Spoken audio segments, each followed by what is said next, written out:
எல்லாருக்குமே நிறைய விஷயங்கள் வந்து மனசுக்குள்ள இருக்கும். அதாவது என்னால இதை பண்ண முடியாது, என்னால வந்து வண்டி கரெக்டா ஓட்ட முடியாது, இல்ல என்னால வந்து பப்ளிக் ஸ்பீக்கிங் பண்ண முடியாது, இல்ல என்னால வந்துட்டு அடுத்தவங்க கிட்ட போயிட்டு எதுவும் கேட்க முடியாது, இல்ல இவங்க இப்படிதான், இவங்கெல்லாம் இந்த மாதிரி கேரக்டர்ஸ் தான், இவங்களெல்லாம் நம்ப கூடாது, இல்ல எங்க வீட்டுல சின்ன வயசுல சொல்லி வளர்த்துருக்காங்க. இந்த மாதிரி நிறைய பிலீஃப்ஸ் வந்து நமக்குள்ள வந்து லேயர் லேயரா சின்ன வயசுல இருந்து பில்ட் பண்ணிட்டே இருக்கும். ஒரு பெரிய எலிஃபென்ட் வந்து கோயில் எல்லாம் கட்டி போட்டிருப்பாங்க.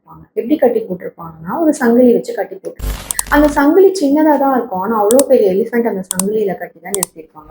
எப்படி பழக்கிருப்பாங்கன்னா, சின்ன வயசுல இருந்து அந்த சங்கிலியில கட்டி போட்டே பழக்கிருப்பாங்க. சின்ன குட்டி பேபி எலிஃபென்ட்டால அந்த சங்கிலியை இழுக்க முடிஞ்சிருக்காது. பெருசானதுக்கு அப்புறமும் அது என்ன நினைச்சுக்கோன்னா, நம்மளால அந்த சங்கிலியை இழுக்க முடியாதுன்னு நினைச்சிட்டே இருக்கும். அதோட சக்தியே அதுக்கு புரியாது. அதே மாதிரிதான் நீங்களும் சின்ன வயசுல இருந்து ஏதோ ஒரு பிலீஃப் சிஸ்டம் உங்க மண்டக்குள்ள வந்து உட்காந்துச்சு. அதை இப்போ வரைக்குமே அதை பிரேக் பண்ணணும் நீங்க ட்ரையே பண்ணாம அந்த பிலீஃப் நல்லா இருக்குன்னு அதுக்குள்ளேயே நீங்க உட்காந்து உங்க லைஃபை ஸ்பாயில் பண்றீங்க. ஸோ எந்த வகையான பிலீஃபா இருந்தாலும் சரி, எனக்கு இது வராது, எனக்கு இது தெரியாது, எனக்கு என்னால பண்ண முடியாது அப்படின்னு நீங்க எந்த பிலீஃபா இருந்தாலும் அந்த சங்கிலியை உடைக்கிற சக்தி உங்களுக்கு நிறையவே இருக்கு. ஸோ நீங்க உங்களோட சக்தியை அண்டர்ஸ்டாண்ட் பண்ணுங்க. உங்களோட ஜைஜான்டிக் ஃபிகரை நீங்க ஒரு எலிஃபென்ட்டா ஃபீல் பண்ணி அந்த சங்கிலியை ஈஸியா அட்டலாம். Thank you. This is Janti Muthaiya here, counseling psychologist and life coach.